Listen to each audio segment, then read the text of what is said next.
Titanic නැවටට වඩා අවාසනාවන්ත වූ ද ඩොනර් පාටි කතාව මිතුරුකමේ සහ මනුෂ්‍යත්වයේ අඳුරු පැත්ත. ලෝක ඉතිහාසයේ ඛේදජනක සිදුවීම් අතර ටයිටනික් නැවේ කතාව තරම්ම හද කම්පා කරවන ඒත් බොහෝ අය නොදන්නා ද ඩොනර් පාටි කියන බිහිසුණු සිදුවීමක් තියෙනවා.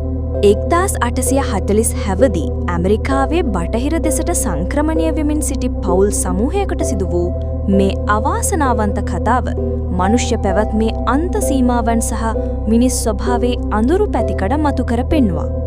ජෝර්ජ් සහ ජේකබ් ඩොනර් යන සහෝදරයන් දෙදෙනාගේ නායකත්වයෙන් යුත් පවුල් කීපයකින් සමන්විත පිරිසක් 1840 වසන්තයේදී ඉලිනොයි ප්‍රාන්තයෙන් ගමනක් ආරම්භ කළා. ඔවුන්ගේ අරමුණ වුණේ කෘෂිකර්මාන්තයට වඩාත් සුදුසුයයි සැලකූ කැලිෆෝර්නියාවට ගොස් නව ජීවිතයක් ආරම්භ කිරීමයි. ඔවුන් වෙනත් සංක්‍රමණිකයන් සමග කරත්ත පෙළකින් ගමන් කරමින් සිටියදී ප්‍රධාන මාර්ගයෙන් ඉවත් වී කෙටි මාර්ගයක් භාවිතා කිරීමට තීරණය කළා.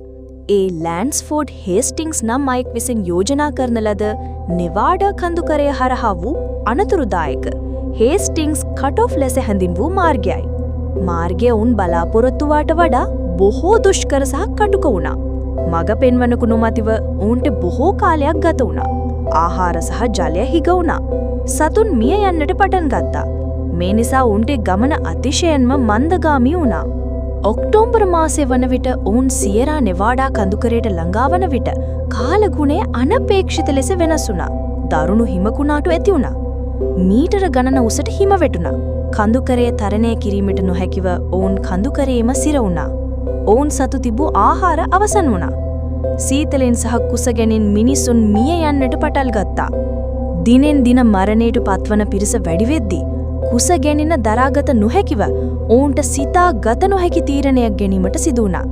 ජීවත්ව සිටීම සඳහා ඔවුන් මියගිය අයගේ මලසිරුරු අනුභවනය කිරීමට පටන් ගත්තා. මේක මිනිස් ඉතිහාසයේ වාර්තා වූ බිහිසුණුම සිදුවීම් අතරට එක් වුණා. පවුලේ සමාජිකයන් මිතුරන් අතර පවා පැවැත්ම සඳහා අරගලය ආරම්භ වුණා. මුලින් 87 දෙනෙකුගෙන් යුත් මේ කණ්ඩායමෙන් බේරගැනීමේ කණ්ඩායම් පැමිණෙන විට ජීවත්ව සිටියේ 48 දෙනෙක් පමණයි. බේරියා අයද ශාරීරිකව මෙන්ම මානසිකවද අතිශයින්ම පීඩාවට පත්ව සිටියා. ද ඩොනර් පාටි කතාව ඇමරිකානු ඉතිහාසයේ අඳුරුම පරිච්ඡේදයක් ලෙස සැලකෙනවා. එය මනුෂ්‍ය ජීවිතයේ අස්ථීරභාවය, සෝභාධාමේ බලය සහ පැවැත්ම සඳහා මිනිස්සාට යන්න හැකි අන්ත සීමාවන් පිළිබඳ කටුක පාඩමක්. මේ සිදුවීම මිනිස් චිත්‍රපට, පොත්පත් සහ ගීත රැසකට තේමා වී තිබෙනවා. සමහර අය කියන්නේ උන්ගේ දුෂ්කර ගමන සහ වැරදි තීරණය නිසා මේ ඛේදවාචකයි සිදු වුණා බව. තවත් අය කියන්නේ අනපේක්ෂිත කාලගුණ විපර්යාසයක් ඔවුන්ට මරු කැඳ වූ බවයි.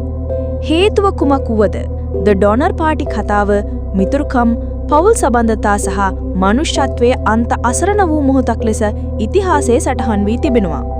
මේ වගේ ඛේදජනක සැබෑ කතා ගැන ඔබේ අදහස මොකද්ද? මනුෂ්‍ය පැවැත්මේ අන්ත සීමාවන් වෙන ඔබ මොකද හිතන්නේ? තවත් මේ වගේ දේවල් දැනගන්න අපිව සබ්ස්ක්‍රයිබ් කරන්න, අනිවාර්යෙන්ම ෂෙයාර් කරන්න අමතක කරන්න එපා.